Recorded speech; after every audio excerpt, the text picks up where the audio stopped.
जब हम Santa Claus को देखते हैं या इनके बारे में कुछ सुनते हैं तो हमारे मन में ये विचार जरूर आता है कि ये लाल रंग के कपड़े पहने और लंबी सी दाढ़ी वाला व्यक्ति कौन है और इसका इतिहास क्या है।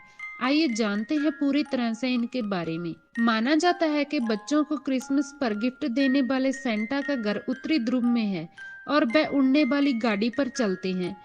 उनका आधुनिक रूप 19वीं सदी में सामने आया, उससे पहले वो ऐसे नहीं थे। आज से 1500 साल पहले जन्मे सेंट निकोलस को असली सेंटा माना जाता है। हालांकि सेंट निकोलस का जीसस के जन्म से सीधा संबंध नहीं है, लेकिन फिर भी सेंटा क्लॉज क्रिसमस का अहम हिस्सा है। उनके बिना क्रिसमस अधूरा है। सेंट निकोलस का जन्म तीसरी सदी में जीसस के मौत के 280 साल बाद मायरा में हुआ था। बचपन में ही उनके माता पिता की मौत के बाद उनका विश्वास प्रभु यीशु मसीह में था। इसके चलते ही वो ईसाई धर्म में बड़े होकर पादरी बने। उन्हें गरीब बच्चों और जरूरतमंदों को गिफ्ट देना बहुत अच्छा लगता था।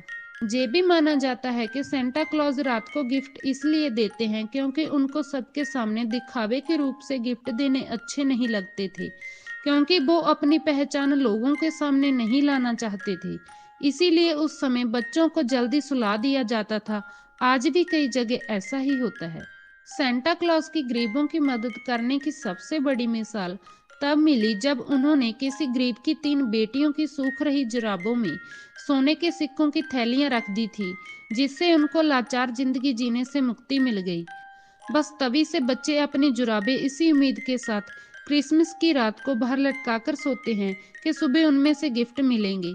इसी तरह फ्रांस में भी चिमनी पर जूते लटकाने की प्रथा है। सेंटा क्लॉज का आज जो ये नाम इतना प्रचलित है वो सेंट निकोलस के डच नाम सेंटर क्लॉज से आया है, जो बाद में सेंटा क्लॉज बन गया।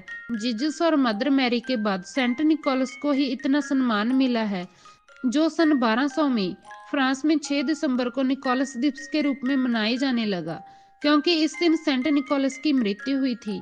अमेरिका में 1773 में पहली बार सेंटा सेंटा क्लॉज के रूप में मीडिया के सामने आई थी।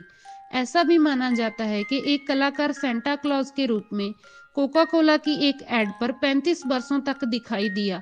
सेंटा का ये नया रूप लोगों को बहुत पसंद आया और सेंटा का यही रूप लोगों की नजरों में उतर गया। इसी प्रकार क्रिसमस और सेंटा का साथ धीरे धीरे गहरा होता गया और सेंटा पूरे विश्व में मशहूर होने के साथ साथ बच्चों के चहेते भी बन गए। इसीलिए आज भी बच्चे ऐसा ही मानते हैं कि सेंटा उत्तरी ध्रुव में रहता है और उसके पास वहाँ खिलौनों की फैक्ट्री है और वो क्रिसमस की रात को बच्चों को वहाँ से आकर खिलौने गिफ्ट में देकर जाता है। आज विश्व भर में सेंटा क्लॉज के रहने के और भी कई पते माने जाते हैं, जहां बच्चे उन्हें अपने खत भेजते हैं, लेकिन इनके फिनलैंड वाले पते पर सबसे ज्यादा खत भेजे जाते हैं। इन भेजे गए खतों का जवाब भी वहां से मिलता है। देश विदेश के हिस्सों में सेंटा क्लॉज के रूप में बहुत से सेंटा के मेंबर रहते हैं, जो इन खतों का जवाब भी देते हैं और गिफ्ट भी भेजते हैं। सेंटा क्लॉज से जुड़ी ये जानकारी आपको कैसी लगी, हमें कमेंट करके जरूर बताएं।